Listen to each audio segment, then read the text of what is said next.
I'll destroy your life unless you date me. An obsessed CEO threatens a single dad, but when her shocking plan backfires in the most unexpected way, will their fragile lies turn into real love or tear an innocent family apart forever? Before we get into the story, comment below where in the world you are watching from today. The morning sun filtered through the dusty windows of Parker's Hardware, casting warm squares of light across the worn wooden floor. Ethan Parker straightened a display of garden tools, listening to the familiar creak of the old building settling into another day. The brass bell above the door chimed as Mr. Jenkins, one of his regular customers, shuffled in. "Morning, Ethan. Got those pipe fittings I called about yesterday?" "Sure do, Joe." Ethan smiled, heading toward the plumbing aisle. "Set them aside just for you." Behind the counter, 8-year-old Lily sat on a tall stool, her legs swinging as she hunched over a piece of paper. Her brown pigtails bobbed with each stroke of her colored pencils. "Daddy, look! I drew our store!" Ethan paused to examine his daughter's artwork. The drawing showed their red brick building with stick figures of themselves standing out front. "That's beautiful, sweetheart. Maybe we can hang it up right here behind the counter." Lily beamed, adding more details to her masterpiece. "Can I use the gold pencil for the door handle? It needs to be extra special." "Of course, princess." Ethan ruffled her hair before helping Mr. Jenkins find the exact fitting he needed. The morning passed peacefully, filled with the usual parade of familiar faces. Mrs. Wilson needed help choosing paint colors for her kitchen. The Rodriguez brothers came in for supplies to fix their grandmother's fence. This was the rhythm of small-town life that Ethan loved. Simple, predictable, meaningful. At precisely 11:47 a.m., that rhythm shattered. The bell chimed again, but this time it rang with an almost ominous tone. The click of expensive heels against hardwood announced her arrival before Ethan even looked up. A tall woman in a charcoal gray suit strode in, flanked by 2 younger assistants clutching tablets. Her presence seemed to suck all the warmth from the room. Her dark hair was pulled back in a severe bun, and her red lipstick matched her manicured nails perfectly. "Mr. Parker." Her voice was cool and precise. "I'm Vanessa Caldwell, CEO of Caldwell Development Corporation." She didn't offer her hand to shake. Ethan straightened up from where he'd been helping young Tommy Miller pick out the right sandpaper. "Can I help you with something, Miss Caldwell?" "Indeed." She glanced around the store with barely concealed disdain.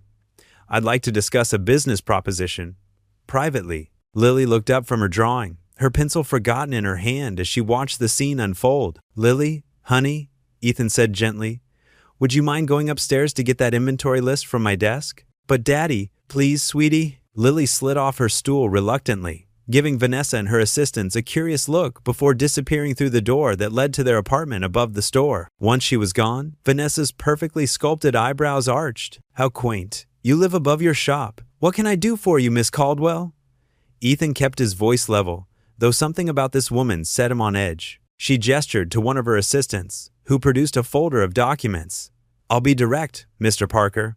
This location is perfect for our new luxury development project. We're prepared to offer you a very generous sum for your property." Ethan's heart dropped to his shoes, but he maintained his composure.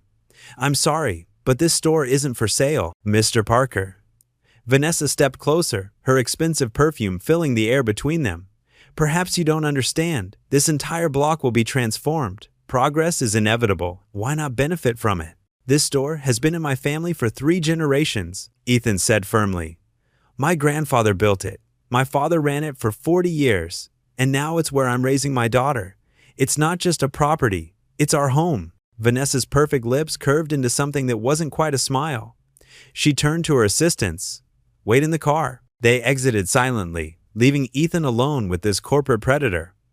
The morning sun caught the diamond pendant at her throat, sending tiny rainbows dancing across the wall. "Let me be clear," she said, her voice dropping to a near whisper. "I always get what I want. Always." She leaned in closer, close enough that Ethan could see the flecks of gold in her brown eyes. "But I'm willing to make this interesting." "What do you mean?" Ethan took a step back, bumping into the counter. "Date me," she said simply, "or I'll destroy your life." The words hung in the air like smoke. Ethan stared at her, certain he must have misheard. "Excuse me?" "It's quite simple, really." Vanessa traced a perfectly manicured finger along the counter's edge. "My board of directors has been pressuring me to improve my public image. A relationship with a hard-working, widowed small business owner would be perfect for that. You agree to be seen with me at certain events, play along with my narrative, and I'll not only spare your precious store, I'll ensure it thrives. And if I refuse, her smile turned razor sharp, then I'll bury you in lawsuits. I'll buy every property around you. I'll make sure every supplier in a 100-mile radius blacklists you. How long do you think you'll last when your customers have to drive an hour to buy a box of nails? Ethan's mouth went dry. That's blackmail. That's business. Vanessa straightened her jacket. You have until tomorrow morning to decide. I'll send a car at 8. She turned on her heel and walked toward the door, then paused. Oh, and Mr. Parker? Don't bother trying to fight this.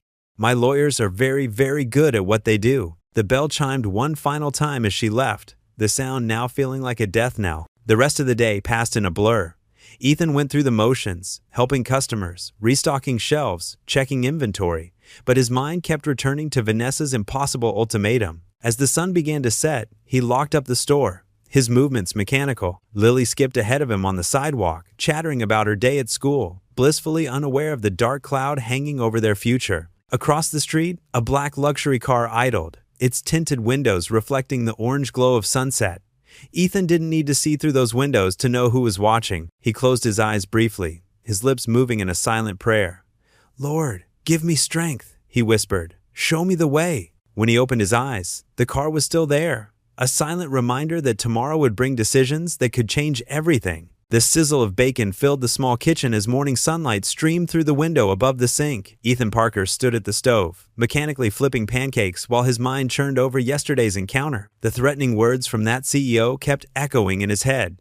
Date me or I'll destroy your life. Daddy, you're burning the pancake! Lily's voice snapped him back to reality. Oh shoot! He quickly scraped the blackened circle off the griddle and into the trash. Running a hand through his hair, he poured fresh batter onto the hot surface. Lily sat at their small kitchen table, her legs swinging beneath her chair as she colored in her favorite princess coloring book. Her brown pigtails bounced with each movement, secured by the sparkly hair ties she insisted on wearing every day. The bacon's extra crispy today, she observed, nibbling on a piece. And you haven't smiled all morning. Ethan tried to force a cheerful expression. Just thinking about grown-up stuff, sweetheart. Is it about that fancy lady who came to the store?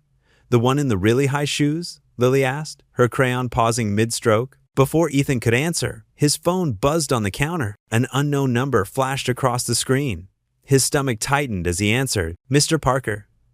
Vanessa Caldwell's crisp voice cut through the peaceful morning air. I trust you've had time to consider my proposition. Ethan turned away from Lily, lowering his voice. Miss Caldwell, I told you yesterday. The annual Business Leadership Gala is this Saturday, she interrupted. I expect you to accompany me. The invitation will be delivered to your store this morning. Listen, I can't just... Your lease agreement, she continued as if he hadn't spoken, has some interesting clauses. Section 12.4 allows for immediate termination under certain circumstances. It would be unfortunate if your landlord received evidence of code violations. Ethan's free hand gripped the counter. Are you threatening me? I'm stating facts, Mr. Parker. The gala starts at 7. Wear black tie. There was a pause. Oh, and do something about that awful truck of yours. I'll send a car. The line went dead. Ethan stared at his phone, barely noticing the pancake starting to smoke again. Daddy? Lily's small voice drew his attention. The pancake's turning black again. He quickly flipped it, but this one was beyond saving too. How about we stick to cereal this morning, kiddo? As he poured Lily's favorite rainbow-colored cereal, she studied his face with concerned brown eyes, her mother's eyes. You look sad, Daddy, like when you look at Mommy's pictures. The simple observation hit him hard. He sat down beside her, pulling her into a tight hug. I'm okay, sweetheart. Sometimes grown-ups just have tough decisions to make. Like when I had to choose between the pink backpack and the purple one for school, he couldn't help but smile. Something like that. Only a bit more complicated. They finished breakfast together, Lily chattering about her upcoming art project while Ethan tried to focus on her words instead of his churning thoughts. After cleaning up, he helped her pick out clothes for school, a task that had become easier since she'd started laying out options the night before, just like her mom used to do for her. The day passed in a blur of customers, inventory, and worried calculations. True to Vanessa's word, a cream-colored envelope arrived mid-morning. The invitation inside was thick, expensive paper with gold lettering. Ethan stuffed it in his back pocket without reading it. That evening, after their usual dinner of mac and cheese, Lily's favorite, bath time, and 2 chapters of Charlotte's Web, Ethan tucked his daughter into bed, Her room was a cozy space filled with stuffed animals and drawings taped to the walls. "Daddy." Lily clutched her favorite teddy bear, the last birthday gift from her mother. "Are you sure you're okay?" Ethan sat on the edge of her bed, smoothing her hair back from her forehead. "I'm sure, Princess. Sometimes Daddy just has to do things he doesn't want to do to make sure we can keep our store and our home." "Like eating vegetables?" He chuckled softly. "Exactly like that." He leaned down to kiss her forehead. "But no matter what happens, I promise I'll always take care of you. That's what daddies do." "I know," she yawned, snuggling deeper under her pink comforter. "You're the best daddy ever, and you're the best daughter ever." He turned on her nightlight, a carousel that cast dancing horses on the ceiling, and quietly closed her door. Back in the living room, Ethan pulled the crumpled invitation from his pocket. The gold letters seemed to mock him as he read the details of the gala. It was at some fancy hotel he'd only driven past. The kind of place where valet parking cost more than his weekly grocery bill. Sinking into his worn recliner, he held the invitation in one hand while the other reached for the framed photo on the side table. Sarah's smile beamed back at him, frozen in time at their favorite picnic spot. What would she tell him to do? The invitation trembled slightly in his grip. He didn't have a choice. Not really. The store wasn't just his livelihood. It was Lily's future. Their home above it, the only stability she'd known since losing her mother. He couldn't risk losing it all. With a heavy sigh, Ethan placed Sarah's photo back on the table and stared at the invitation. Saturday night. He'd have to find someone to watch Lily, dig out his old suit from the back of the closet, and somehow survive an evening pretending to date a woman who'd threatened everything he held dear. The weight of it all pressed down on his shoulders as he sat in the quiet living room, listening to the soft whir of Lily's carousel nightlight through the wall, and wondering how on earth he was going to protect his daughter from whatever game Vanessa Caldwell was playing. The city lights sparkled like scattered diamonds against the darkening sky as Ethan tugged uncomfortably at his borrowed suit collar. The massive hotel hosting the gala loomed before him, its marble columns and crystal chandeliers visible through floor-to-ceiling windows. He felt like a fish out of water, standing there in his friend's slightly too tight suit, watching sleek luxury cars pull up to the entrance. "There you are, darling." Vanessa's voice carried across the courtyard as she glided toward him in a stunning black evening gown. Her smile was practiced perfection, but her eyes held a warning. "I was beginning to worry you wouldn't show." Ethan's throat tightened as she slipped her arm through his. "I always keep my word, Miss Caldwell." "Vanessa," she corrected, her red lips barely moving. "Remember our agreement. Tonight, we're a couple." The hotel lobby was a sea of designer clothes and expensive perfume. Ethan felt every bit the small-town hardware store owner he was, especially when Vanessa steered him toward a group of executives near the ballroom entrance. "Everyone," Vanessa announced, her voice honey-sweet. "This is Ethan Parker, my date for the evening." The men in $1,000 suits gave him appraising looks, while their wives smiled politely behind champagne flutes. Ethan nodded, forcing himself to stand straight despite his discomfort. "Parker, that's the hardware store in Milton, isn't it?" one of the men asked, his tone suggesting he'd rather be discussing golf scores. "Yes, sir, Parker Hardware, going on 3 generations now." "Quaint," the man's wife commented, examining her manicure. "Though I suppose those little shops are becoming quite obsolete with the big box stores these days." Ethan felt Vanessa's fingers tighten on his arm, probably expecting him to fumble the response. Instead, he smiled genuinely. "Actually, we've found that personal service and expertise keep bringing people back. Just last week, I helped old Mrs. Thompson repair her antique doorknobs instead of replacing them. Saved her hundreds of dollars and preserved a piece of her home's history." A few of the guests looked up with unexpected interest. The woman who'd made the comment tilted her head. "That's rather thoughtful, actually." Throughout the evening, Ethan noticed Vanessa watching him with growing curiosity. When he helped an elderly gentleman with his walker navigate the crowded ballroom, her eyes followed him. When he engaged a frustrated waiter in friendly conversation, making the young man laugh, she paused mid-conversation to observe. During dinner, Ethan found himself seated beside a real estate developer who was complaining about difficult tenants in his buildings. "Sometimes you have to play hardball," the developer said, sawing at his steak. "Last month I had to evict a single mother. Behind on rent, you understand. Business is business." Vanessa's fork paused halfway to her mouth as Ethan spoke up. "Did you work with her on a payment plan?" The developer blinked. "I'm sorry? A payment plan," Ethan repeated calmly. "I found that most people want to do right if you give them a chance. When my customers hit rough patches, we work something out. Usually ends up better for everyone." The table fell silent. Vanessa stared at him. her carefully constructed mask slipping for just a moment to reveal something like surprise. "That's not how business works in the real world," the developer scoffed. "Maybe it should be," Ethan replied, his voice quiet but firm.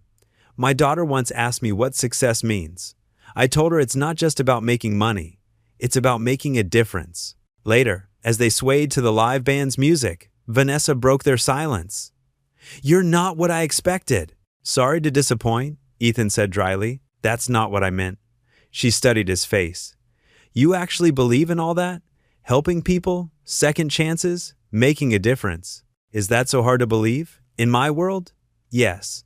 Something vulnerable flickered across her features before disappearing behind her usual composed expression. The evening wore on, a blur of forced small talk and pretense. By midnight, Ethan was exhausted from maintaining the charade. Vanessa's sleek car purred through the quiet streets of Milton, finally pulling up in front of his modest two-story home. The front door burst open before Ethan could even reach for his seatbelt. Lily, wearing her favorite unicorn pajamas, came running down the porch steps with Mrs. Jenkins, their elderly neighbor, calling after her to be careful. "Daddy!" Lily launched herself into his arms as he stepped out of the car. "Did you dance? Was there cake? Did you bring me any?" Ethan laughed, holding her close. "Hey, princess, shouldn't you be asleep? I waited up. Mrs. Jenkins let me watch 2 whole movies." Through the car's tinted window, Ethan caught a glimpse of Vanessa's expression. The hard edges of her face had softened, something wistful and almost gentle passing through her eyes as she watched father and daughter embrace. For a brief moment, she looked nothing like the ruthless CEO who had threatened his livelihood just days ago. Then the moment passed. She pressed a button, and her window slid up smoothly, cutting off their view of her. The car pulled away into the night, leaving Ethan standing in his borrowed suit with his daughter in his arms, wondering what he'd just glimpsed behind Vanessa Caldwell's carefully constructed walls. Sunlight streamed through the stained glass windows of First Community Church, casting rainbow patterns across the wooden pews. Ethan sat with his shoulders straight, his Sunday best slightly worn but clean and pressed. Beside him, Lily swung her feet, her patent leather shoes gleaming, as she colored quietly in her children's Bible. The familiar sounds of the church settled around them. The rustle of hymnal pages, the soft whispers of prayer, the gentle creak of old wood. This was their sanctuary, their place of peace every Sunday morning since Sarah had passed. Ethan glanced at the empty space beside Lily where his wife used to sit, a bittersweet ache in his chest. "And now, let us bow our heads in prayer." Pastor Mike's warm voice filled the sanctuary. Just then, the heavy wooden doors at the back of the church opened with a slight squeak. Heads turned, and Ethan's heart skipped a beat. There stood Vanessa Caldwell, looking decidedly out of place in her designer dress and heels. She hesitated in the doorway, then slipped into the last pew with uncharacteristic uncertainty. Lily spotted her too. "Daddy, look!" she whispered excitedly, a bit too loud. Mrs. Henderson, in the pew ahead, turned around with a curious smile. "Shh, sweetheart," Ethan whispered, placing a gentle hand on her shoulder. But his mind raced. What was Vanessa doing here? After the gala, he'd hoped she'd leave them alone. The service continued, but Ethan could barely focus on Pastor Mike's sermon about forgiveness and new beginnings. He felt Vanessa's presence like a weight on his shoulders, even from the back of the church. Every so often, Lily would twist around to wave at her, earning more curious glances from the congregation. When the final hymn ended, the usual post-service socializing began. Church members gathered in small groups, sharing news and planning potlucks. Ethan tried to guide Lily toward the door, but she had other plans. "Wait!" Lily squirmed free from his grasp and darted through the crowd toward Vanessa, who stood awkwardly near the back wall. "Lily, wait," Ethan called, but it was too late. Lily grabbed Vanessa's hand, pulling her down to whisper something. Vanessa's eyes widened, and suddenly, the church grew quiet enough to hear Lily stage whisper, "Mommy says you're my daddy." The silence that followed was deafening. Ethan felt his face flush as shocked gasps and murmurs rippled through the congregation. Mrs. Henderson's hand flew to her mouth. Old Mr. Jenkins dropped his Bible. I'm not," Vanessa stammered, for once looking completely thrown off balance. Her perfectly composed mask cracked, showing genuine surprise and something that looked almost like pain. Pastor Mike stood frozen on the steps to the pulpit, his usual warm smile replaced by confusion. Church members huddled closer together, whispering behind their hands. Ethan could practically see the gossip spreading like wildfire. "She came to the store," someone whispered. "At the gala together," another added. "Poor Ethan after Sarah." Ethan's ears burned. He pushed through the crowd to reach his daughter, his heart pounding. "Lily, honey, we need to go." But Lily wasn't done. She beamed up at Vanessa, her innocent face full of hope. "You came to church to be with us, right? Just like Mommy used to?" Vanessa's carefully applied makeup couldn't hide her pale face. She looked from Lily to Ethan, then at the watching crowd. For a moment, her usual sharp confidence wavered, and Ethan caught a glimpse of something vulnerable in her eyes. I should go," Vanessa said quietly, straightening up and smoothing her dress. She turned quickly, her heels clicking rapidly on the wooden floor as she fled through the heavy doors. The silence broke into a buzz of conversation. Ethan felt dozens of eyes on him as he took Lily's hand. "Come on, sweetie. Time to go home." "But Daddy, why is she leaving? Did I say something wrong?" Lily's lower lip trembled. "No, honey." Ethan led her through the crowd, nodding stiffly at people who tried to catch his eye. "We'll talk about it in the car." The drive home was quiet, except for the soft country gospel playing on the radio. Ethan glanced in the rearview mirror at Lily, who sat subdued in her car seat, hugging her stuffed rabbit. "Lily," he began gently, turning down the radio, "we need to talk about what happened at church." "I'm sorry, Daddy," she said in a small voice. "I just thought, since she came to church like Mommy used to." Ethan's heart squeezed. "I know you miss Mommy, sweetheart. We both do. But Miss Caldwell, Vanessa, she's not your mommy. She's just someone Daddy knows from work. But you went to the party with her, and she smiled at me like Mommy did in the pictures." Ethan pulled up in front of their store, putting the car in park. He turned to face his daughter, choosing his words carefully.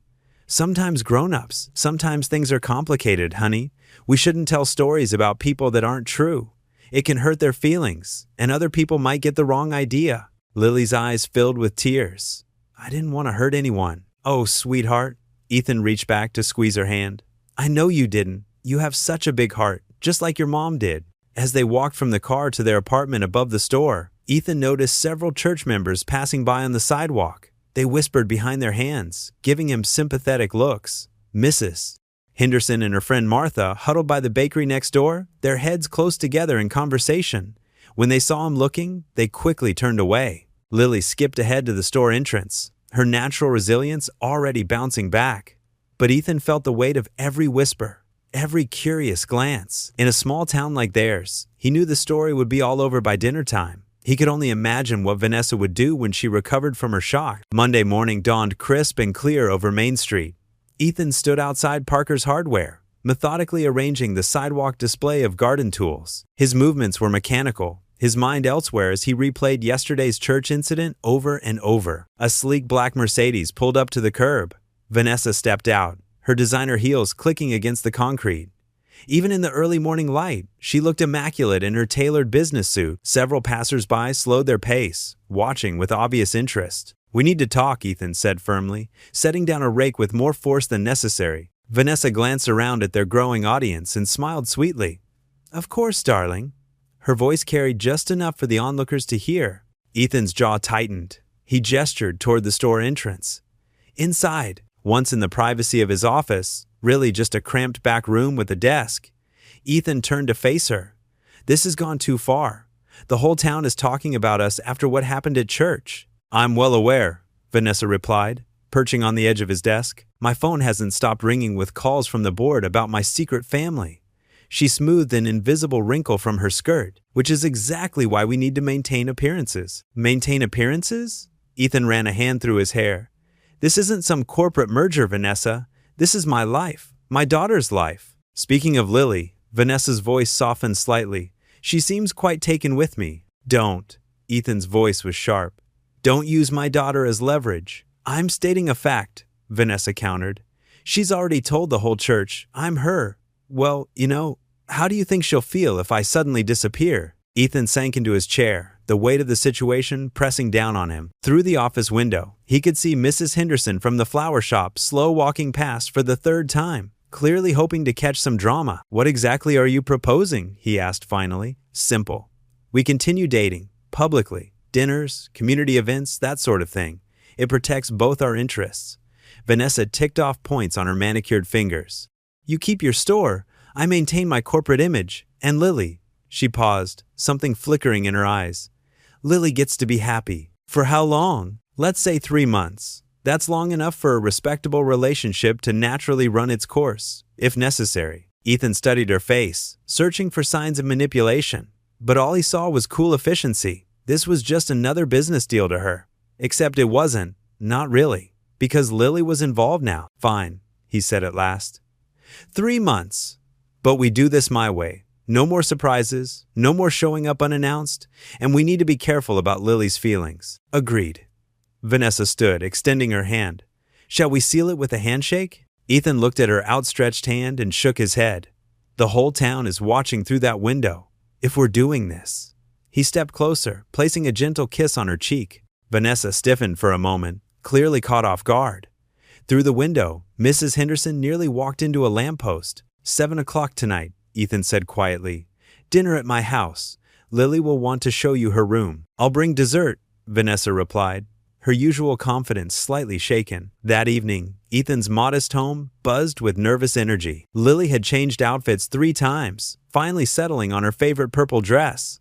She bounced around the kitchen as Ethan checked on the lasagna. Is Vanessa really coming to dinner?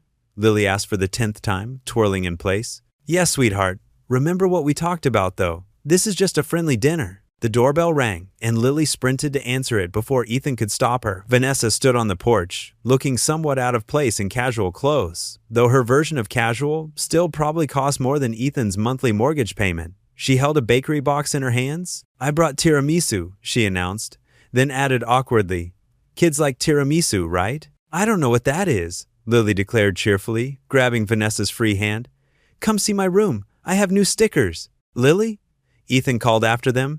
Dinner's almost ready, but his daughter had already dragged Vanessa up the stairs, chattering about her stuffed animal collection. Ethan could hear Vanessa's slightly strained responses, clearly unpracticed at child-level conversation. 20 minutes later, they sat around Ethan's small kitchen table. Lily dominated the conversation, switching topics at dizzying speed, while Ethan and Vanessa maintained a careful distance, their attempts at small talk stiff and formal. Can Vanessa read me a bedtime story tonight? Lily asked, marinara sauce smeared across her chin. Oh, I don't. Vanessa started. Please? Lily's eyes grew wide and hopeful. Daddy does all the voices, but I bet you know different ones. Ethan watched Vanessa's careful composure crack slightly. I should really get going after dinner, she said. I have an early meeting tomorrow. Oh? Lily's face fell. But you'll come back, right? Like, tomorrow? The silence stretched uncomfortably. Ethan saw something flicker across Vanessa's face, uncertainty, perhaps even guilt. She glanced at him, then back at Lily's hopeful expression. We'll see, she said finally. Maybe another night this week. Lily beamed, satisfied with this answer, and launched into a story about her teacher's new haircut. Under the table, Ethan's hands clenched into fists. This charade was going to be harder than he thought, because watching his daughter light up around Vanessa, seeing her hope bloom so freely, it was both beautiful and terrifying. The rest of dinner passed in a similar fashion, Lily's endless chatter filling the spaces between Ethan and Vanessa's careful, measured responses. They sat like actors in a play, going through the motions of a family dinner while trying to ignore the weight of what they'd agreed to. The automatic doors of Thompson's Grocery slid open with a familiar whoosh. Ethan grabbed a shopping cart, its front wheel squeaking as he pushed it into the brightly lit store. Lily skipped alongside him while Vanessa followed, looking decidedly out of place in her designer outfit. Mrs. Thompson, arranging apples at the produce section, nearly dropped her fruit at the sight of them.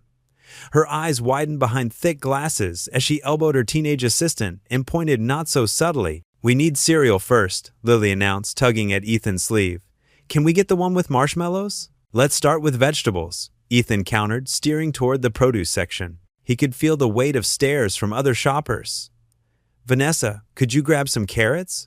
Vanessa stood frozen, studying the vegetable display like it was a complex financial report. Which ones? The orange ones, Lily giggled, pointing at the obvious bundle of carrots. I know they're orange, Vanessa said defensively, but her uncertain handling of the produce bags told a different story. After 3 attempts to separate the plastic, she finally got one open, only to drop it when it billowed with air. Lily dissolved into more giggles. Even Ethan couldn't suppress a smile. Perhaps I could be of more help in another department, Vanessa said stiffly, smoothing her blazer. How about you help me pick cereal? Lily offered, extending her small hand. Something in Vanessa's face softened as she accepted it. Ethan watched them head toward the cereal aisle, Lily chattering away about the merits of different breakfast options. He quickly gathered the vegetables they needed, aware of Mrs. Thompson and her friend Susan whispering behind the banana display. When he caught up with Lily and Vanessa in the cereal aisle, he found them deep in serious consultation over 2 boxes. "But this one has a toy inside," Lily was explaining earnestly. "The sugar content is concerning," Vanessa replied, studying the nutritional information with the same intensity she probably applied to quarterly reports. "That's why it's good," Lily declared. A genuine laugh escaped Vanessa, perhaps her first real one since they'd met. The sound drew curious looks from other shoppers, including Tom Baker from the bank, who was suddenly very interested in the oatmeal selection. They moved through the store, gathering items from Ethan's carefully prepared list. Vanessa's corporate efficiency emerged in unexpected ways. She organized their cart by food groups and insisted on comparing price-per-ounce calculations, even as she remained hilariously baffled by the mechanics of selecting fresh produce. In the cookie aisle, Lily's eyes grew wide with possibility. "Can we get cookies, Dad, please?" Before Ethan could answer, Vanessa was already examining packages with Lily. "Which ones do you recommend?" she asked seriously. "These have chocolate chips and rainbow sprinkles," Lily said reverently, holding up a package. "An excellent combination," Vanessa agreed, placing them in the cart. She caught Ethan's raised eyebrow and added, "The sprinkles add important visual appeal to the product." "Is that what they taught you in business school?" Ethan teased quietly. A faint blush colored Vanessa's cheeks. "Market research is very important." At the checkout, Mary Ellen rang up their items with painstaking slowness, clearly trying to observe every interaction between them. Vanessa stood close to Ethan, her hand occasionally brushing his arm in a show for their audience. The touch sent unexpected warmth through him each time. Lily helped bag the groceries, proudly showing Vanessa how to arrange the eggs on top so they don't get squished. Several customers lingered near the magazine rack, phones suspiciously raised. The sun was setting as they left the store, painting the sky in soft oranges and pinks. They each carried bags, even Vanessa, who managed to make grocery carrying look elegant. Lily walked between them, swinging her small bag of cookies. "Can we have cookies after dinner?" she asked hopefully. "We'll see," Ethan replied, catching Mrs. Peterson watching them from her porch as they passed. More curtains twitched along Cedar Street, and he could practically hear the phone lines buzzing with fresh gossip about the unlikely trio. Vanessa must have noticed too. She shifted her grocery bags to one arm and reached for Lily's free hand. The gesture looked natural, unrehearsed. Lily beamed up at her, and for a moment, they looked like any other family walking home from the store. The thought should have bothered Ethan more than it did. Instead, watching Lily's happy face and Vanessa's gradual relaxation into their small-town rhythm, he felt a curious mix of emotions. Embarrassment at being the center of such obvious speculation, yes, but also something warmer, something that felt dangerously like hope. Mrs. Miller watered her already soaked petunias as they approached Ethan's house, not even trying to hide her interest. Vanessa straightened her spine, every inch the polished CEO, but her grip on Lily's hand remained gentle. "I think the cookies survived the journey," Vanessa said as they reached the front steps, making Lily laugh again. That laugh, bright and real and full of joy, echoed in the early evening air. It was the same laugh Sarah used to delight in. Ethan realized with a pang he hadn't heard it nearly enough since losing her. The neighbors kept watching. The gossip would continue, but as Lily bounced excitedly up the steps, pulling Vanessa along while chattering about cookie recipes, Ethan found he didn't mind quite as much as he should have. The soft glow of Lily's bedside lamp cast warm shadows across her pink wallpapered room. Ethan stood in the hallway, his hand frozen on the doorknob, watching an unexpected scene unfold before him. Vanessa sat perched on the edge of Lily's bed, a well-worn copy of The Velveteen Rabbit open in her lap. Her normally commanding voice had softened to a gentle murmur as she read, "Real isn't how you are made," said the skin horse. "It's a thing that happens to you." Lily snuggled deeper under her butterfly-patterned comforter, her eyes wide with wonder. Not at the familiar story, she'd heard it dozens of times, but at Vanessa, who seemed transformed in the dim light. Gone was the sharp-edged CEO. In her place sat someone else entirely. "When a child loves you for a long, long time," Vanessa continued reading, her finger trailing along the words, "not just to play with, but really loves you, then you become real." Her voice caught slightly on the word real, something Ethan didn't miss. When the story ended, Lily yawned and asked sleepily, "Did anyone read to you when you were little?" A shadow crossed Vanessa's face. "No, sweetheart, not really." That's sad, Lily mumbled, her eyes already closing. Everyone should have stories. Vanessa tucked the blanket around Lily's shoulders, her movements tentative as if she wasn't quite sure of the proper technique. She stood quietly, nearly bumping into Ethan in the doorway. Tea?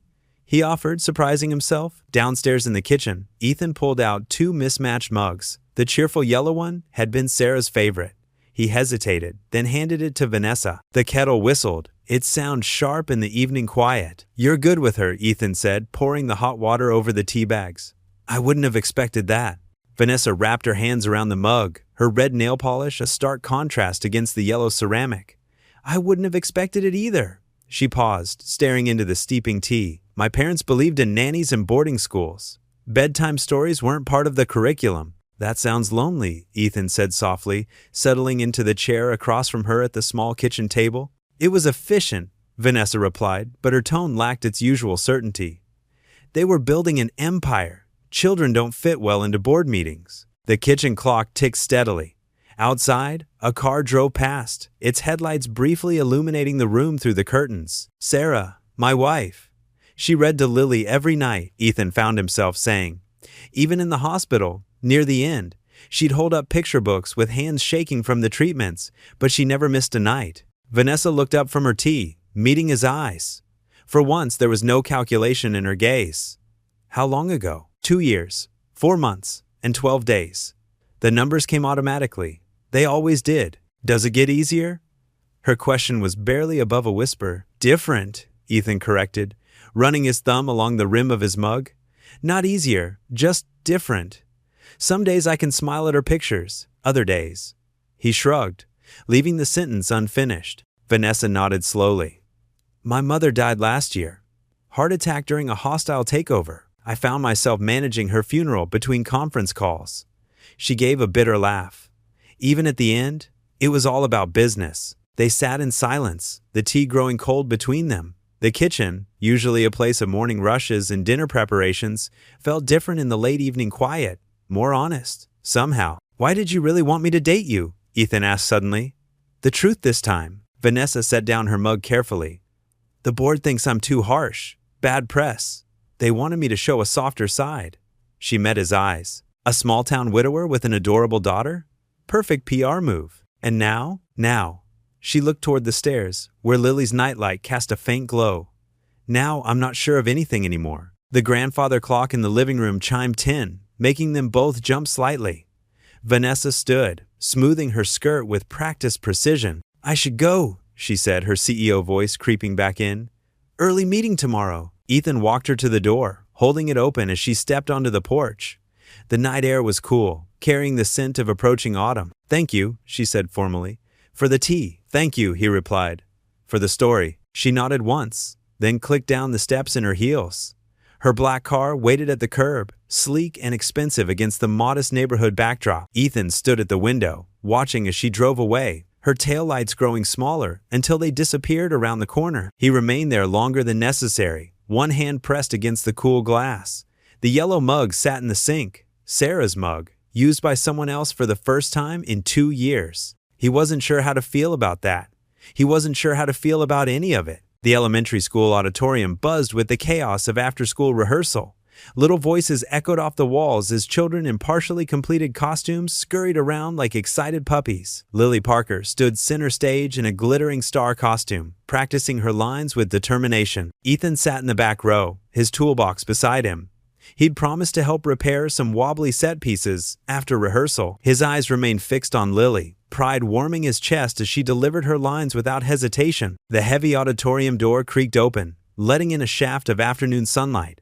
Heads turned as the distinctive click of high heels echoed through the space. Vanessa Caldwell strode down the center aisle, looking oddly out of place in her tailored business suit among the craft supplies and cardboard scenery. Mrs. Thompson, the music teacher, nearly dropped her script. Oh my, she whispered to another parent. Isn't that the CEO who's been seen around town with Ethan Parker? Lily spotted Vanessa and waved enthusiastically from the stage. Look, everyone, she came to watch me. Ethan shifted uncomfortably in his seat as parents turned to stare. He hadn't expected Vanessa to show up here. This wasn't part of their arrangement. Vanessa settled into a seat near the front, her perfect posture, a stark contrast to the slouching parents around her. She smiled and gave Lily a small wave, then pulled out a notebook as if she were attending a board meeting rather than a children's play rehearsal. The music teacher cleared her throat. Well, let's continue from scene 3, children. As the rehearsal progressed, Ethan couldn't help but notice how Vanessa's expression softened while watching Lily perform. Her pen moved across the notebook, but her eyes never left the stage. When Lily delivered her big solo line, "Even the smallest star can light up the darkest night," Vanessa actually applauded. After the run-through, Mrs. Thompson announced it was time to work on the sets. "We need all the parent volunteers we can get," she said, glancing nervously at Vanessa. To everyone's surprise, Vanessa stood up and removed her suit jacket. "I'd like to help," she said, rolling up the sleeves of her silk blouse. "Though, I should warn you, I've never used a hammer before." A few parents exchanged skeptical looks, but Lily bounced over excitedly. "You can help paint my star. Daddy's fixing the woodland backdrop." Ethan watched as Vanessa followed Lily to the craft table. She held the paintbrush awkwardly, clearly out of her element among the bottles of glitter and craft paint, but she listened intently as Lily explained exactly how the star should sparkle. "No, like this," Lily demonstrated, guiding Vanessa's hand to add silver glitter to the points of the star. "See? Now it looks magical." "It certainly does," Vanessa agreed, a genuine smile softening her usually sharp features. As the afternoon wore on, Ethan noticed the initial tension in the room beginning to dissolve. Mrs. Thompson actually laughed when Vanessa got paint on her expensive blouse, and other parents started including her in their casual conversations about bake sales and costume details. "You're doing that wrong," one of the dads said good-naturedly when Vanessa attempted to hammer a nail into the set piece. He showed her the correct technique, and soon she was managing to help, albeit somewhat clumsily, with the basic repairs. By the time rehearsal ended, Vanessa's perfectly styled hair had come loose. Her clothes were speckled with paint, and she was sporting a band-aid on one finger, courtesy of her first attempt at hammering. But she was smiling more naturally than Ethan had ever seen. Parents began gathering their children and heading home. Lily hugged Vanessa tightly, leaving glitter handprints on her skirt. "Thank you for helping with my star. Will you come to the real show too?" Vanessa glanced at Ethan before answering carefully. "If your father thinks it's all right." "Of course she can come," Lily answered for him, then skipped off to gather her things. The drive to Vanessa's house was quiet. Streetlights flickered on as dusk settled over the small town. Vanessa studied her paint-stained hands in her lap. "Thank you," she said finally, her voice lacking its usual commanding tone, "for letting me try today. I know I wasn't invited." Ethan kept his eyes on the road but allowed himself a small smile. He didn't respond, but the silence felt different now. Less tense, more thoughtful. As they pulled up to Vanessa's impressive house, the contrast between her paint-splattered appearance and the mansion's perfectly manicured lawn seemed to highlight just how far she'd stepped out of her comfort zone that afternoon. She reached for the door handle, then paused. "I meant what I said to Lily about the show, but only if you're comfortable with it." Ethan's faint smile remained as he watched her walk up her driveway, her usual confident stride slightly softened by the experience of an afternoon spent among children's crafts and community spirit. The town square transformed into a wonderland of twinkling lights and festive banners for the annual Riverside Festival. Red and gold streamers danced in the autumn breeze, and the scent of caramel apples and cotton candy filled the air. Ethan balanced on a ladder, hanging strings of lights across the main entrance arch, while keeping one eye on Lily, who bounced around the square like a rubber ball. "Daddy, look! They're setting up the face painting booth," Lily called out, her pigtails swinging as she pointed excitedly. "That's great, sweetheart," Ethan replied, carefully securing another strand of lights. "Just stay where I can see you, okay?" The click of heels on pavement made him glance down. Vanessa stood at the base of his ladder, looking oddly out of place in her designer suit among the homey decorations. "Need any help?" she asked, shielding her eyes from the sundae. Ethan nearly dropped the hammer he was holding.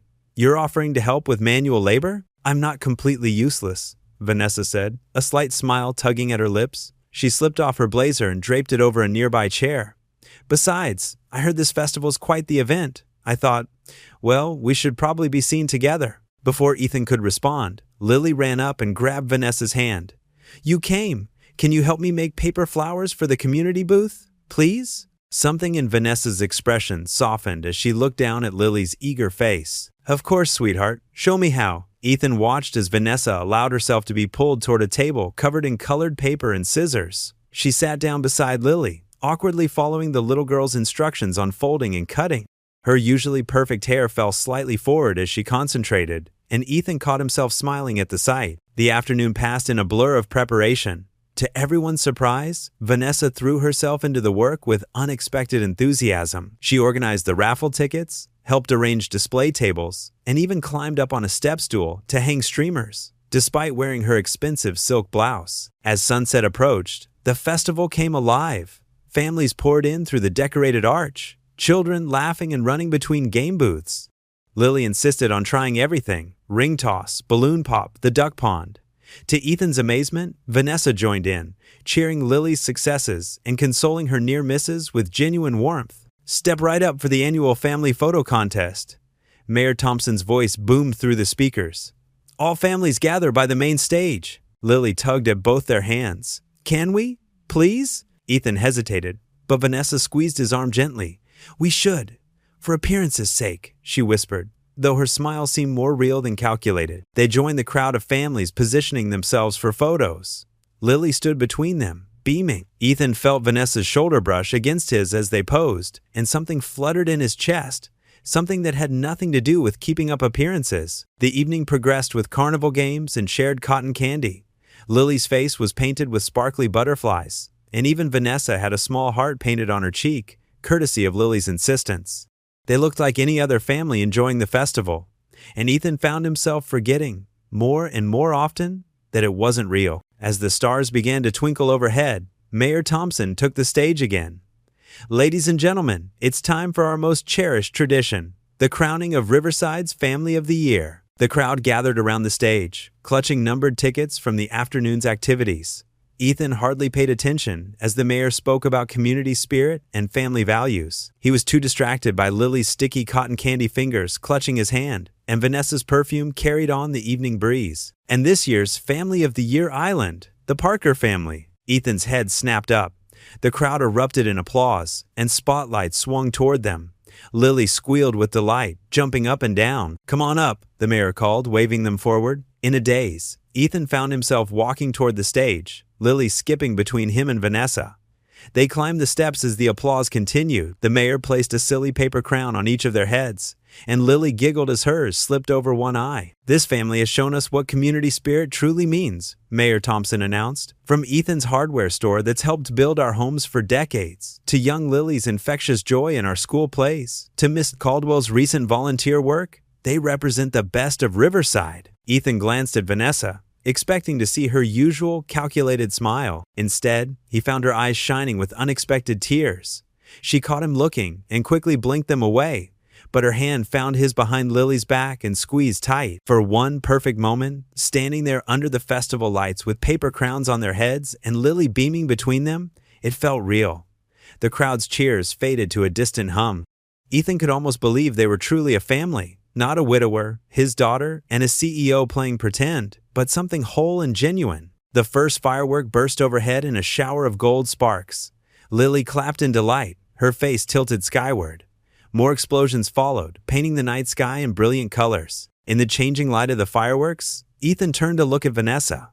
She was already watching him, her expression softer than he'd ever seen it. The paper crown sat crooked on her perfectly styled hair, and a smudge of cotton candy stained her expensive blouse. She'd never looked more beautiful. Their eyes met and held as another firework illuminated the night. Something unspoken passed between them, something that made Ethan's heart beat faster and Vanessa's breath catch. Lily's delighted laughter rang out as she bounced between them, still clutching both their hands, completely unaware of the moment she'd created. The sky continued to explode in color, reflecting in Vanessa's eyes as she held Ethan's gaze, neither of them willing to look away first. For just this moment, under the festival lights and falling sparks, they weren't pretending anymore. The morning after the festival dawned crisp and clear. Vanessa stood in Ethan's driveway, checking her reflection in her car's window. Her designer suit felt like armor after days of casual clothes in the small town. Lily burst out of the house, still in her pajamas, her feet padding across the concrete. "Do you really have to go?" Lily's lower lip trembled as she wrapped her arms around Vanessa's waist. Vanessa's perfectly manicured hand hesitated before settling on Lily's head. "Just for today, sweetheart. Board meetings are very important." Ethan appeared in the doorway, holding Lily's forgotten backpack. The morning sun caught his face, highlighting the gentle concern in his eyes. "Drive safe. he said simply. The drive to the city felt longer than usual. Vanessa rehearsed her presentations, but memories of the festival kept interrupting her thoughts. Lily's laughter, the warmth of Ethan's smile, the genuine joy she'd felt standing with them under the firework. The gleaming corporate tower of Caldwell Enterprises loomed ahead. Vanessa squared her shoulders and strode through the lobby, her heels clicking against the marble floor. Her assistant scrambled to keep up, rattling off messages and schedule changes. "The board members are already waiting, Miss Caldwell." Vanessa pushed open the heavy oak doors of the boardroom. 12 stern faces turned toward her. The air felt thick with tension. "Gentlemen," she began, but Marcus Wellington, the senior board member, cut her off. "Save it, Vanessa." He slapped a folder onto the polished table. "Care to explain these?" Photos spilled across the surface. Candid shots of her at the festival, helping with the school play, walking with Ethan and Lily. Her stomach clenched. "Your little charade with the hardware store owner," Wellington continued, his voice dripping with disdain. "Did you think we wouldn't find out?" Vanessa maintained her composure, though her heart raced. "My personal life is not board business. It is when you're making a mockery of this company." Another board member, Richardson, stood up. "Playing house with some small-town nobody? The Vanessa Caldwell we know would have crushed that store months ago." "The situation required a different approach," Vanessa said firmly, but her words sounded hollow even to her own ears. Wellington leaned forward. "We've been watching you, Vanessa. You're getting soft, emotional. That's not what this company needs." "I'm handling the situation," she insisted. "Are you?" Richardson sneered. "Because it looks like this widower and his brat are handling you." Vanessa's fingers curled into fists beneath the table. The urge to defend Ethan and Lily surprised her with its intensity. "Your position as CEO requires certain standards," Wellington continued. "Standards you're failing to meet. Consider this a warning. End this embarrassing situation, or we'll be forced to take action." The meeting dragged on for hours. Vanessa presented reports and projections with her usual precision, but the threat hung heavy in the air. By the time she left the tower, her shoulders ached with tension. The drive back to Riverside felt like an escape. The sunset painted the sky in soft pinks and purples as she pulled up to Ethan's house. Light spilled from the windows, and she could smell something cooking, probably one of Ethan's simple but delicious meals. Lily threw open the door before Vanessa could knock. "You're back! Daddy made spaghetti, and I helped with the garlic bread." Vanessa forced a smile, though her hands trembled slightly as she set down her briefcase. The warmth of the house wrapped around her like a blanket, making the cold corporate world feel distant. In the kitchen, Ethan stood at the stove, stirring the sauce. He glanced up, and something in his expression told her he noticed something was wrong, but he didn't press, just gestured to the set table. "Perfect timing," he said quietly. "Food's ready." Lily chattered throughout dinner about her day at school, filling the silence. Vanessa pushed her pasta around the plate, her appetite gone. Her hand shook slightly as she lifted her water glass. Ethan's eyes caught the tremor, but he simply passed her the garlic bread without comment. His silence felt like understanding rather than judgment, and somehow that made it harder to maintain her composed facade. "Can we watch a movie after dinner?" Lily asked, sauce smeared adorably across her chin. "Not tonight, sweetie," Ethan said gently. "It's a school night, and it's already past your normal dinner time." Vanessa sat quietly, watching them interact, knowing the board's threats could destroy this simple peace. Her fingers clenched around her fork as she tried to steady them, but Ethan noticed. He always noticed. His warm eyes met hers across the table, full of unspoken questions she couldn't answer. The evening wound down with its usual routine, Lily reluctantly heading upstairs to brush her teeth, Ethan cleaning up the kitchen. The soft sounds of a small family's life settling into night. Vanessa helped dry dishes, her usual confidence shaken by the day's confrontation. "Thank you for dinner," she said finally, her voice barely steady. Ethan just nodded, watching her with that quiet intensity that seemed to see right through her carefully constructed walls. She gathered her things, her designer bag feeling out of place in this homey kitchen. The weight of the board's threats pressed down on her shoulders as she prepared to leave. Her hand still trembled slightly as she reached for her car keys, and she saw Ethan notice again, but true to his nature, he didn't demand explanations or press for details. Instead, he simply held the door for her, his solid presence offering silent support she wasn't sure she deserved. The night air was cool on her face as she stepped onto the porch, carrying the weight of decisions she wasn't ready to make. Early morning sunlight streamed through the kitchen windows of Ethan's modest home. The golden rays caught dust motes dancing in the air as he stood at the counter, measuring coffee grounds into the filter. His movements were slow, peaceful, still caught in the magic of last night's festival.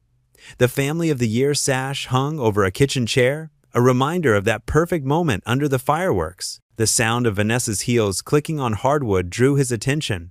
She paced in the living room, phone pressed to her ear, voice low but tense. Ethan didn't mean to eavesdrop, but her words carried clearly through the quiet house. "Listen, Richard, the situation is under control," Vanessa said, her tone sharp and businesslike, so different from her warm laughter at the festival. The whole relationship was strategic from the start. Small-town drama was threatening our development plans, so I took steps to manage public opinion. Ethan's hand froze over the coffee maker. His chest tightened. "Of course, I didn't actually fall for him," Vanessa continued, unaware of her audience. "It was damage control, pure and simple. Dating the local shopkeeper made us look sympathetic instead of predatory. The board's concerns about my judgment are completely unfounded." The coffee filter slipped from Ethan's numb fingers, ground scattering across the counter. The soft sound made Vanessa turn. Their eyes met through the kitchen doorway.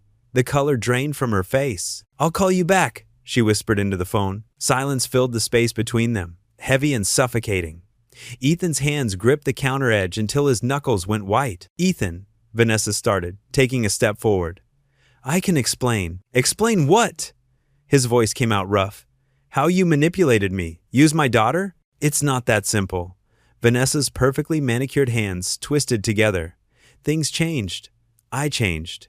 "Did you?" Ethan pushed away from the counter, coffee forgotten. "Or is this just another act, another strategic move?" "No!" Vanessa's designer heels clicked as she moved closer. "What happened between us? What's still happening? It's real." "Real?" Ethan gave a bitter laugh. "Like the real estate deal you threatened me with, or the lease you held over my head to force me to that gala? That was before I knew you, before Lily." "Don't." Ethan's voice cracked. "Don't you dare bring my daughter into this." Upstairs, a floorboard creaked. Neither adult noticed. "She matters to me," Vanessa insisted, reaching for Ethan's arm. He jerked away. "You both matter to me. More than my job, more than your precious reputation." Ethan's words cut like ice. "The one you were just defending to Richard? You don't understand corporate politics. The board is looking for any excuse to remove me. I had to say those things." "Had to lie, you mean?" Ethan ran a hand through his hair, pacing. "Like you've been lying this whole time?" "Not the whole time." Vanessa's careful composure cracked. "Yes, it started as business. But these past weeks, the grocery shopping, the school play, reading to Lily, that was all real." "Was it?" Ethan stopped pacing to face her. "Or were you just playing house, trying on the small-town life like one of your designer outfits?" Vanessa flinched.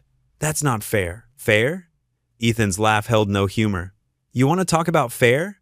How about threatening a single father's livelihood? Using his grieving daughter's need for a mother figure? I never meant to get caught." Ethan's voice rose. "To actually feel something? Which is it, Vanessa?" "Both. Neither." Vanessa threw up her hands. "I don't know anymore. All I know is that somewhere between your stupid hardware store and Lily's bedtime stories, everything changed. I changed." "Right. Just like that?" Ethan's tone dripped skepticism. The ruthless CEO suddenly grew a heart? "Yes." Tears sparkled in Vanessa's eyes. "Is that so hard to believe? From the woman who just told her board it was all strategy?" "Yeah, at Island." A small sniffle from the stairs finally caught their attention. They turned to see Lily sitting on the steps, still in her pajamas, tears rolling down her cheeks. "Lily pad," Ethan breathed, anger evaporating into concern. "Sweetheart." Vanessa stepped toward the stairs, but Lily scrambled backward. "You are pretending?" Lily's voice quivered. "Like in my school play?" "No, honey, it's complicated," Vanessa tried to explain. "Don't." Ethan's voice was steel. "You've done enough." Vanessa's shoulders slumped. She looked between father and daughter, mascara smudged beneath her eyes. "I never meant to hurt either of you." "But you did." Ethan moved to the stairs, gathering Lily in his arms. "I think you should leave." "Ethan, please, leave!" The word exploded from him, making Lily flinch. Vanessa grabbed her purse with trembling hands. At the door, she turned back one last time. "What I said on the phone, it wasn't true. Not anymore. Go." Ethan's voice was tired now, drained. The door slammed behind her with a finality that echoed through the house. Lily buried her face in her father's shirt, her small body shaking with sobs. Ethan held her close, his own eyes burning with unshed tears as he sat with her on the stairs. The morning sunlight continued to stream through the windows, but its warmth no longer reached them. The Family of the Year sash hung limply over the kitchen chair, a mockery of last night's joy. In the silence, the only sound was Lily's quiet crying and the distant rev of Vanessa's car engine fading away. The morning mail landed on Ethan's desk with a dull thud. His hands trembled as he opened the official-looking envelope, though he already knew what it contained. The foreclosure notice stared back at him in cold, black letters. 30 days. That's all he had left of the store his father had built, the legacy he'd hoped to pass on to Lily someday. Through the store window, gray clouds matched his mood, threatening rain. A few loyal customers browsed the aisles, their footsteps echoing in the unusually quiet space. Mrs. Jenkins, who'd been shopping here since before Ethan was born, gave him a sad smile as she passed. News traveled fast in small towns. "Daddy?" Lily's voice came from behind the counter where she sat doing homework. "Why is everyone looking at us funny today?" Ethan swallowed hard. "Sometimes grown-up things are complicated, sweetie." The bell above the door chimed, and Tom Wilson, the local newspaper editor, walked in with a copy of today's paper tucked under his arm. Without a word, he placed it on the counter. There on the front page was Vanessa's photo, alongside the headline, "Caldwell Enterprises CEO ousted by board." The subtitle read, "Small Town Romance Scandal Leads to Corporate Shakeup." Ethan's stomach churned. He'd avoided looking at any news since their fight, but now the reality of what had happened hit him full force. The article detailed Vanessa's fall from grace in cruel, precise terms. Despite everything, he felt a pang of sympathy. He knew how it felt to have your life pulled apart in public. "Is that Miss Vanessa?" Lily asked, peering at the paper. "She looks sad in that picture." "Yes, honey, she does." The afternoon dragged on, marked by whispers and sideways glances from customers. Some offered awkward words of encouragement. Others just shook their heads. By closing time, Ethan's shoulders ached from the weight of their pity. At home, Lily pushed her dinner around her plate, unusually quiet. The empty chair where Vanessa had sat during their brief time together seemed to mock them both. "Daddy?" Lily finally spoke, her voice small. "Why won't Miss Vanessa come back? Did I do something wrong?" The question hit him like a physical blow. "No, sweetheart, you didn't do anything wrong. But she read me stories, and she helped with my school play. And she smiled at you like Mommy used to smile at you in the pictures." Lily's lower lip trembled. I thought maybe." Tears spilled down her cheeks, and Ethan felt his heart shatter.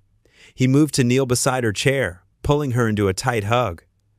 "Oh, Lily, Bug, I'm so sorry. Everyone at school says their parents were talking about us. They say Miss Vanessa was just pretending." Lily buried her face in his shoulder. "But it didn't feel like pretending, Daddy. It felt real." Ethan closed his eyes, fighting back his own tears. How could he explain that sometimes adults made mistakes? That sometimes they let their hearts believe things they shouldn't? "I miss her," Lily whispered. "I know, baby, I know." After dinner, Ethan helped Lily get ready for bed. She clutched the stuffed bear Vanessa had won for her at the festival, her eyes still red from crying. As he tucked her in, she grabbed his hand. "Can you fix it, Daddy? Like you fix things in the store?" The innocent question nearly broke him. Here was his daughter, believing in his ability to repair anything broken, just like he'd always taught her. But this time, he had no tools, no spare parts, no simple solution. "Sometimes," he said carefully, "things happen that we can't fix right away. But that doesn't mean we stop trying. Promise? I promise things will get better." The words felt hollow in his mouth, but he forced a smile for her sake. Lily finally drifted off to sleep, still clutching the bear. Ethan knelt beside her bed, watching her peaceful face in the soft glow of her nightlight. His brave, beautiful girl who'd already lost so much. The foreclosure notice burned in his pocket. The newspaper headlines echoed in his mind. In 30 days, he'd lose not just his store, but his family's history, his daughter's inheritance, their security. He'd failed. Failed his father's legacy. Failed Lily. Failed himself. Kneeling there in the quiet darkness, Ethan felt truly hopeless for the first time since his wife died. Back then, he'd had his faith in his store to keep him going. Now, both seemed to be slipping through his fingers like sand. He brushed a gentle kiss on Lily's forehead and whispered, "I love you," before quietly leaving her room. In the hallway, his eyes fell on the family photos lining the wall.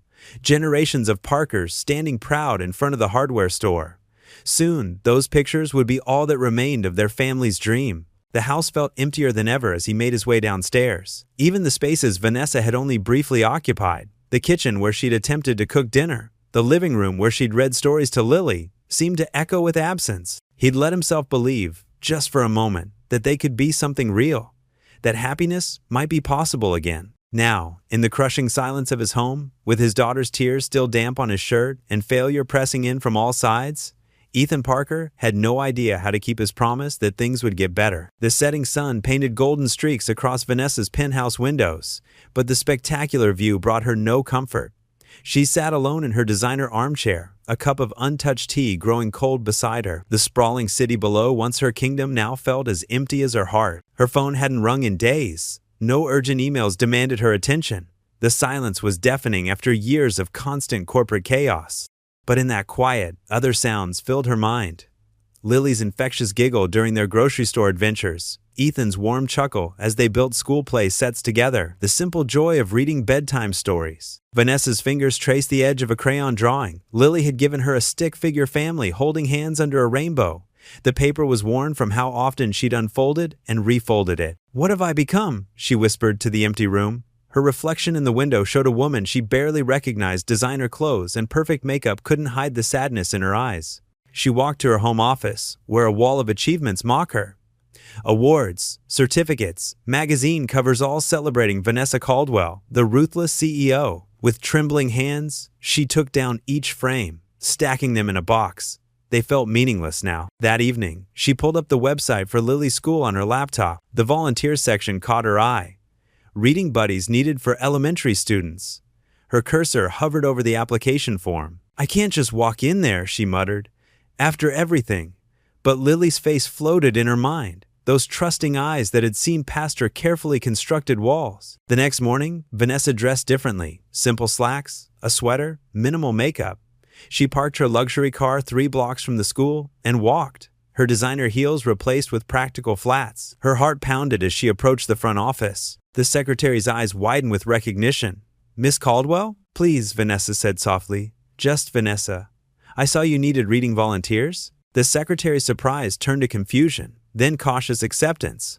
The library could use help organizing after school. Nothing official, just shelving books. Vanessa nodded, swallowing her pride. That would be perfect. For the next week, she worked quietly in the school library. She arranged books, helped young readers sound out difficult words, and cleaned tables without complaint.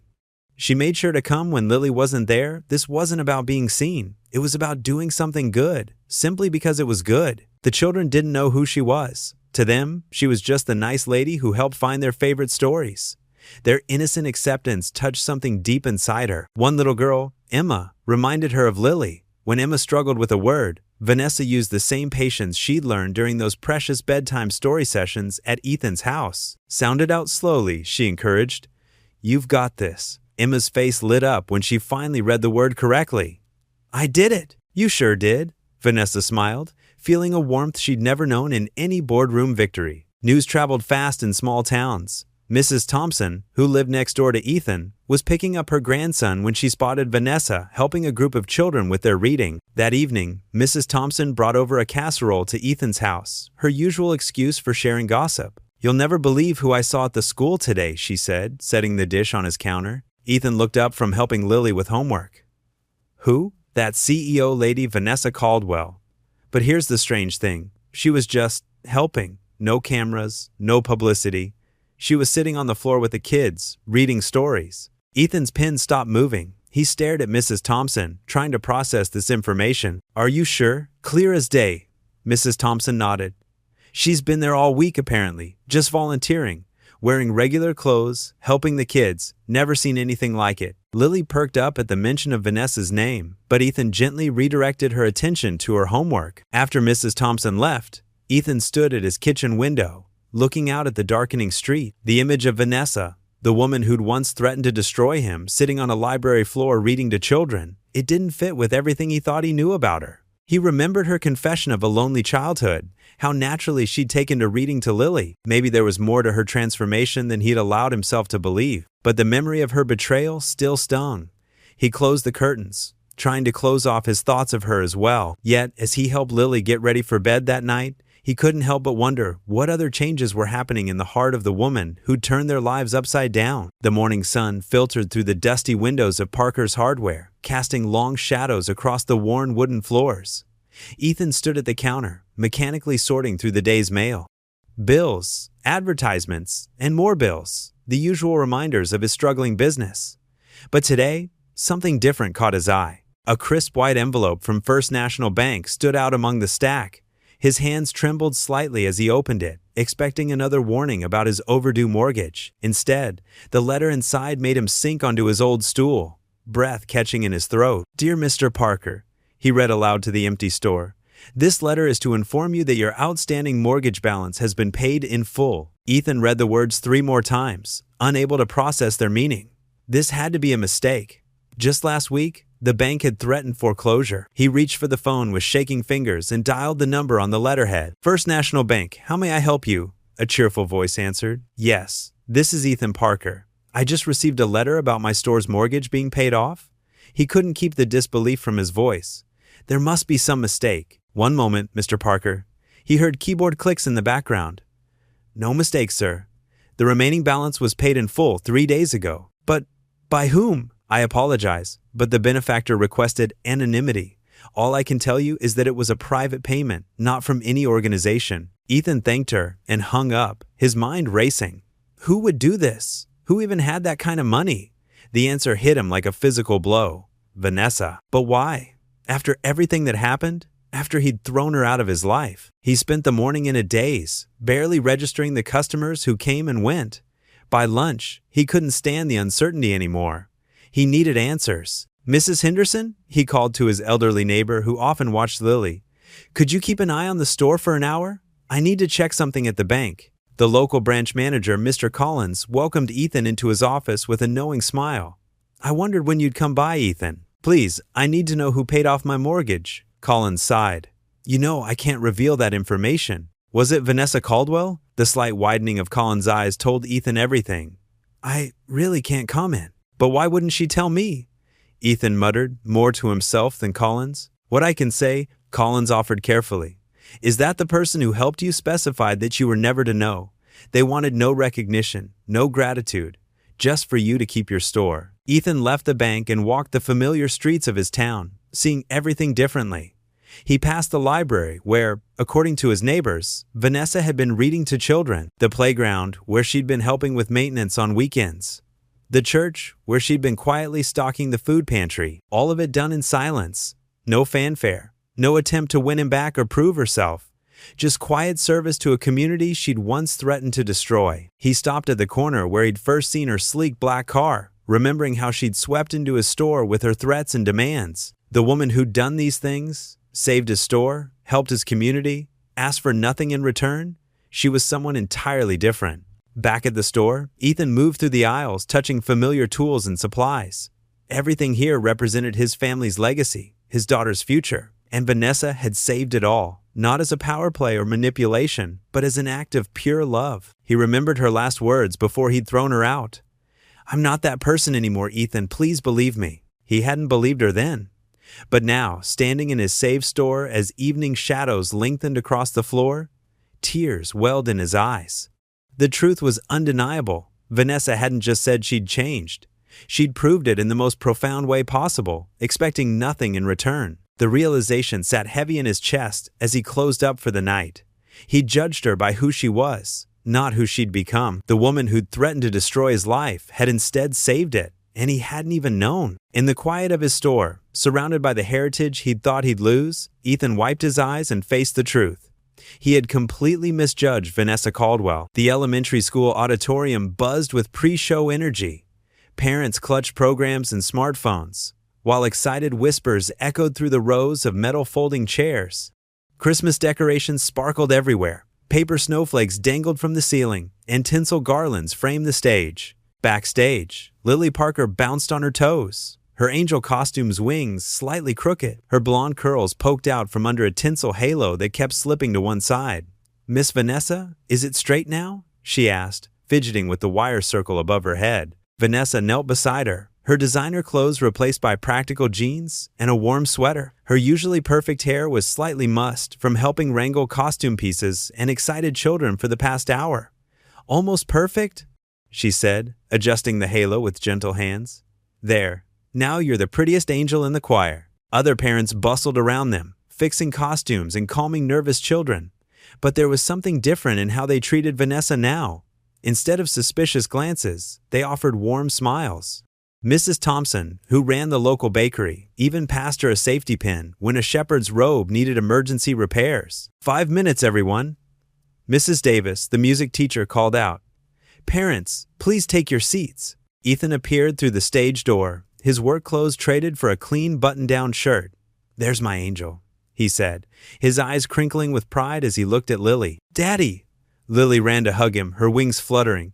"Did you see how Miss Vanessa fixed my halo? And she helped me remember all my lines." Ethan's gaze met Vanessa's over Lily's head. The hostility that had marked their last encounter was gone, replaced by something softer, uncertain. "Thank you," he said quietly. Vanessa just nodded, her throat tight with emotion. She'd spent weeks rebuilding trust, not through grand gestures, but through small acts of kindness. Reading to children at the library, helping with school events, using her business skills to organize fundraisers for the community center. "Places, children." Mrs. Davis clapped her hands. "Parents, out, out." Lily gave her father one last squeeze. "Watch for me in the front row," she whispered excitedly. "I wouldn't miss it for the world, sweetheart." Ethan kissed her forehead. The auditorium lights dimmed as parents settled into their seats. Ethan found himself sitting just 2 rows behind Vanessa. He watched as she pulled out her phone, ready to record every moment of Lily's performance. The show began with the younger children singing "Away in a Manger," their voices sweet and slightly off-key. Then came the 3rd grade play, with shepherds in bathrobes and kings wearing paper crowns. Finally, it was time for the angel choir. Lily stood in the front row, her face glowing with joy as she sang. Her voice rang out clear and true over the other children. When the song ended, Mrs. Davis stepped forward with a microphone for the children's traditional Christmas wishes. One by one, the students shared their hopes for the holiday. "I wish for a new bike," said Tommy Johnson.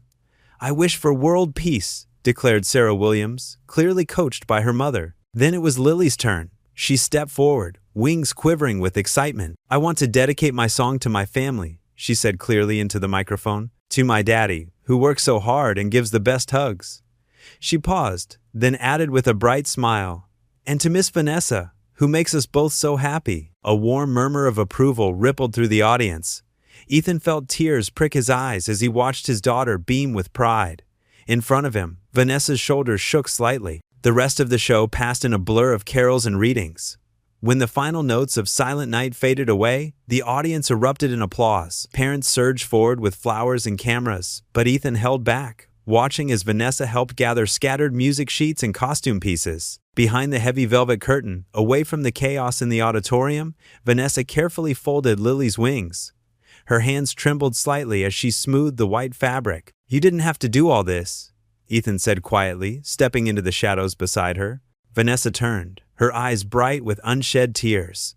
"Yes, I did. I needed to show you, to show everyone, that I could be more than that cold corporate person who threatened you." "I know about the store," Ethan said, "about how you saved it." "I didn't do it to buy your forgiveness," Vanessa whispered.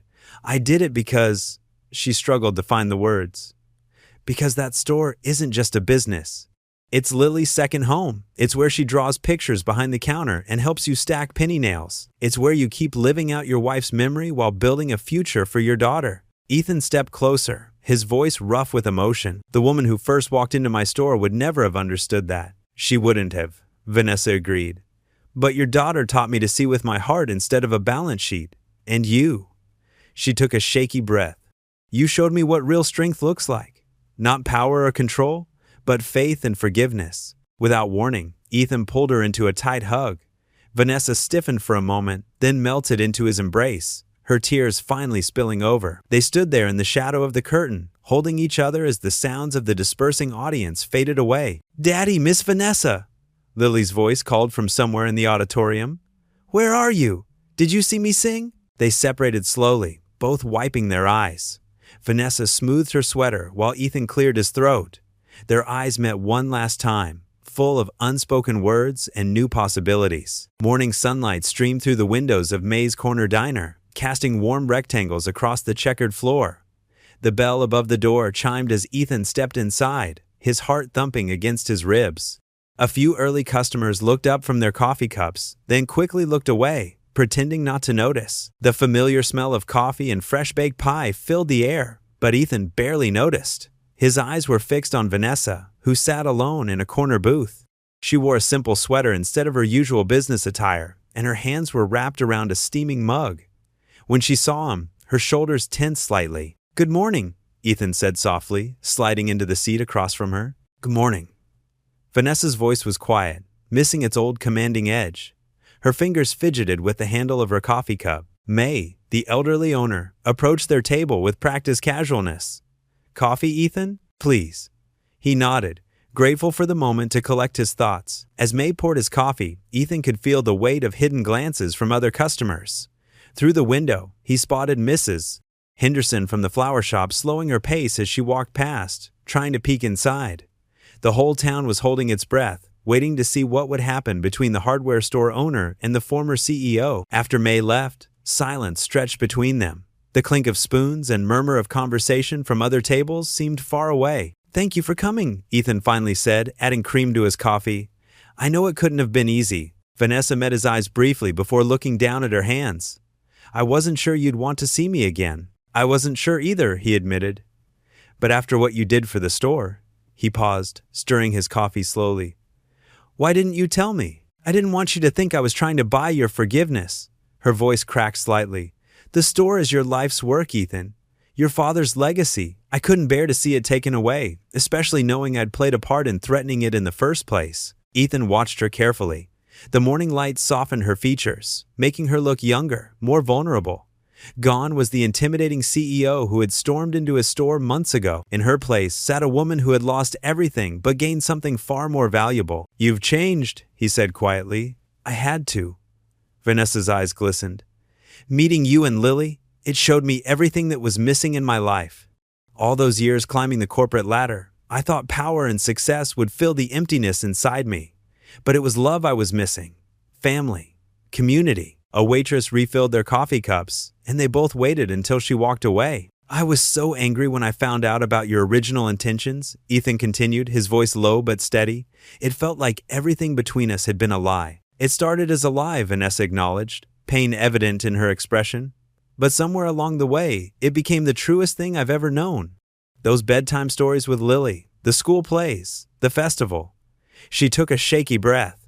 "I fell in love with both of you, Ethan. That was never part of my plan." Outside, a group of schoolchildren walked past, their backpacks bouncing. Ethan thought of Lily, who was probably sitting in her classroom right now, drawing pictures of their little family as she imagined it could be. "When you left," he said, "Lily cried herself to sleep for days. She asked me why adults always go away." He saw Vanessa flinch at his words. "But then something remarkable happened. The librarian told me you've been reading to the children every Tuesday. The school principal mentioned how you've been helping with their fundraiser. You didn't just disappear." "I couldn't," Vanessa whispered.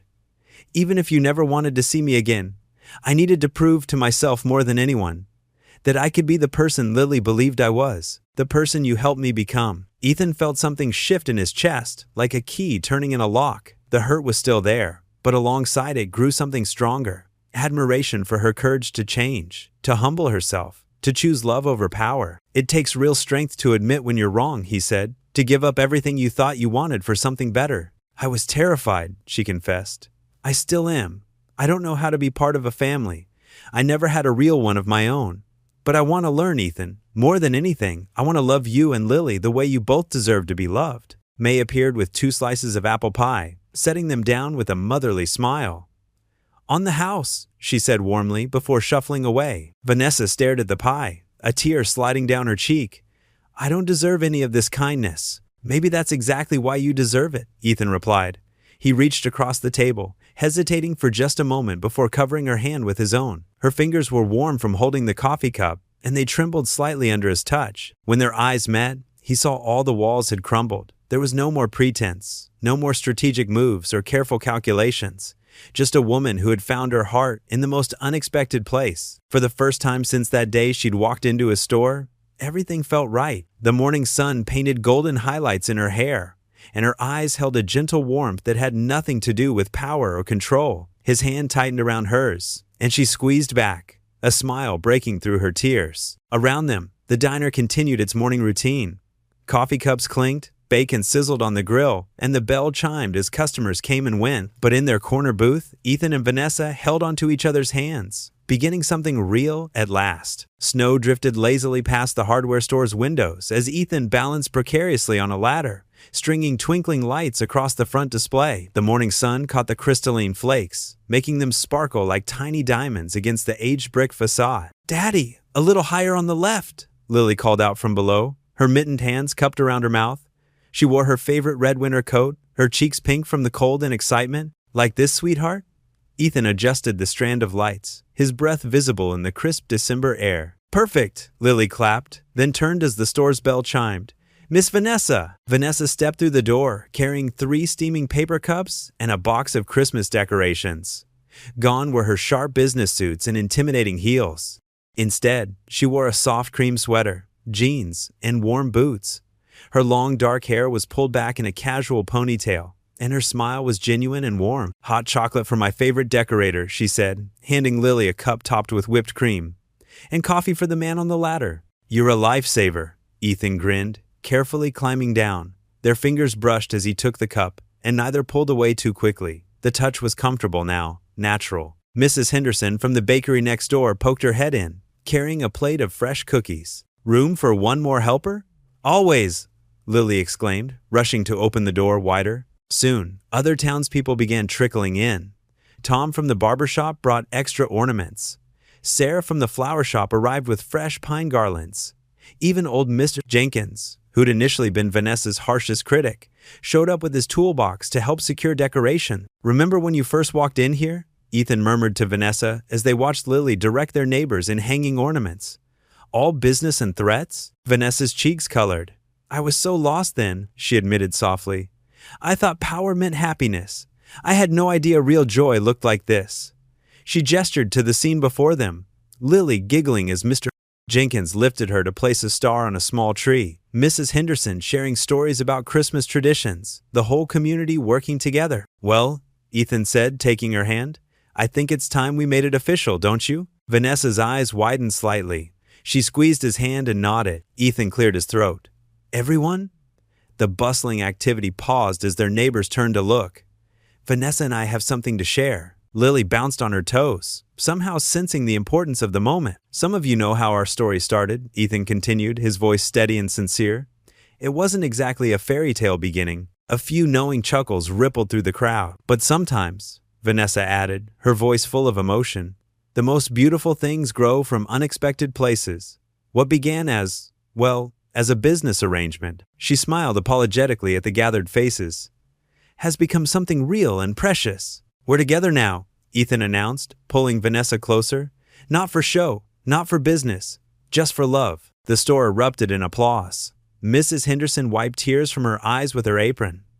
Mr. Jenkins humped gruffly, but his eyes twinkled. And Lily launched herself at both of them, wrapping her arms around their waists. "Finally!" she exclaimed, making everyone laugh. The rest of the afternoon passed in a blur of celebration. The community's response was overwhelming, not just acceptance, but genuine joy.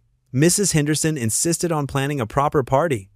Sarah started discussing flower arrangements. The transformation was complete, from outsider to beloved neighbor, from adversary to partner, from pretense to truth. As the winter day drew to a close, the last of their helpers headed home, leaving the store glowing with Christmas lights and warmth. Ornaments sparkled on the small tree, garlands draped elegantly across shelves, and paper snowflakes, Lily's creative contribution, danced from the ceiling. "Time to head home, sweetheart," Ethan called to Lily, who was admiring their handiwork. "Can Miss Vanessa come?" Lily asked, though she already knew the answer. "Of course," Vanessa smiled, helping Lily into her coat. They stepped out into the gentle snowfall, Ethan locking the store behind them. The street looked magical, every shop decorated for Christmas, lampposts wrapped in lights, fresh snow coating everything in pristine white. Lily skipped between them, catching snowflakes on her tongue. Without hesitation, she reached for both their hands. Vanessa and Ethan exchanged a look over her head, one full of wonder, gratitude, and love. As they walked through the falling snow, Lily's joy was infectious. Her laughter echoed down the quiet street as she swung their joined hands, her face glowing with pure happiness. This was no longer a pretend family, no longer a business arrangement, but something real and precious, just as they'd promised. The hardware store's lights twinkled behind them, a beacon of where their unlikely story had begun, while ahead, snow continued to fall softly on their path home. Together, the warm glow of Christmas lights twinkled through the frost-touched windows of Ethan's cozy living room. The fireplace crackled softly, casting dancing shadows on the walls as savory aromas of pot roast and fresh-baked rolls filled the air. Lily sat cross-legged on the floor near the modest Christmas tree, her eyes sparkling with anticipation. Vanessa helped Ethan carry the last of their simple dinner to the coffee table. She'd insisted on eating by the fireplace tonight to make it extra special. Her designer clothes were long gone, replaced by a comfortable sweater and jeans. The transformation wasn't just in her wardrobe. Her entire being radiated a gentle warmth that had nothing to do with her former power suits and commanding presence. "This is perfect," Lily declared, carefully arranging her napkin on her lap just like Vanessa had taught her. "Way better than fancy restaurants." Ethan caught Vanessa's eye and smiled. She'd come so far from the woman who once only ate at five-star establishments. Now, here she was, contentedly settling onto the floor beside Lily, not minding the casual setting one bit. They said grace together, Lily's small voice leading them in thanksgiving.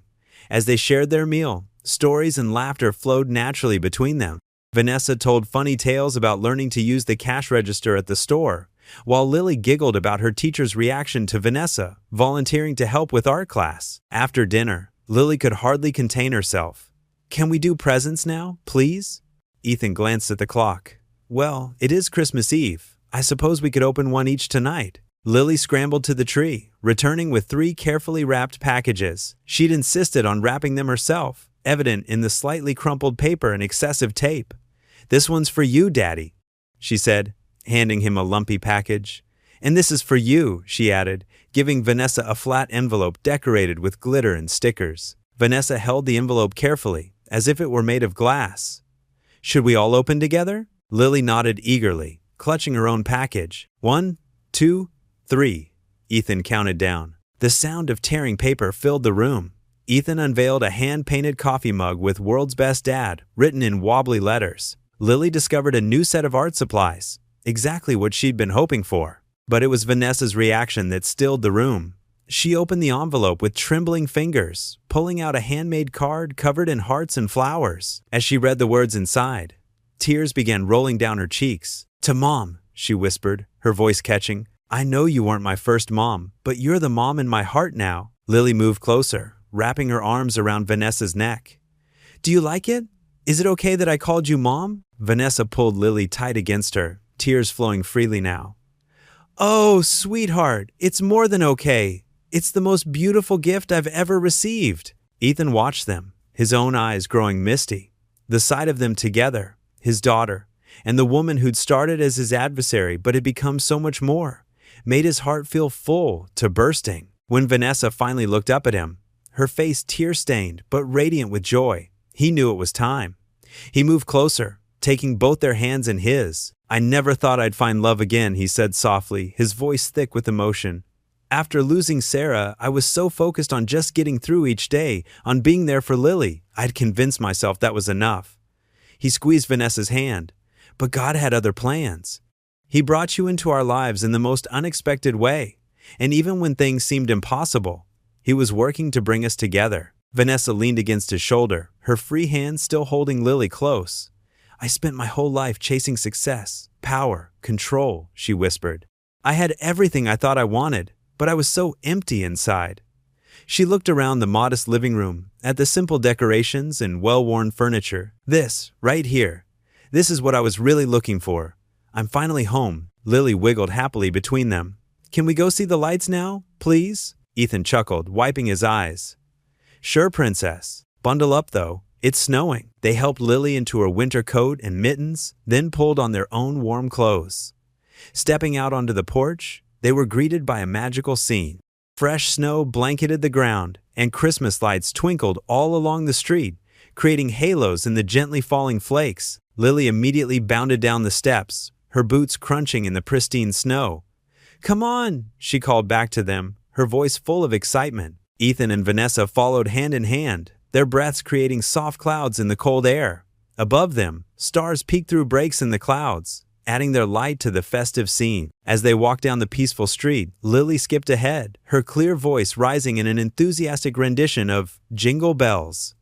Ethan smiled, offering up a silent prayer of gratitude. "Thank you, Lord," he whispered, watching his daughter's joyful dance through the snow. "Thank you for second chances, for showing us that love can grow in the most unexpected places, for bringing healing to our hearts and making us a family." Lily twirled under a strand of twinkling lights, her face glowing with pure happiness as she launched into silent night. The sacred melody floated through the peaceful evening, a perfect accompaniment to their quiet joy. Vanessa squeezed his hand, and Ethan knew she was thinking the same thing. This was what Christmas miracles were made of. Not grand gestures or expensive gifts, but the simple, profound blessing of hearts finding their way home to each other. What would you do if you were in their place? Comment your answer below, and let's see how you'd rewrite the ending. If you enjoyed the story of Ethan Parker, I handpicked the next story that you will enjoy. Please don't miss this one. Click here to watch it.